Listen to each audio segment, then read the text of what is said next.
फरलू ओढ़निया हतनी से सजनी के चाट गइलू गेहूं काटे गइलू आखी बाटे गइलू गेहूं काटे गइलू आखी बाटे गइलू गेहूं काटे गइलू आखी बाटे गइलू गेहूं काटे गइलू आखी बाटे गइलू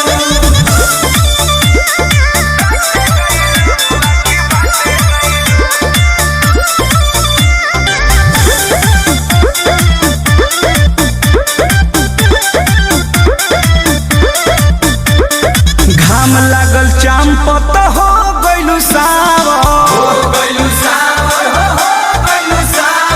कहवा जवानिया तू कइलू निछावर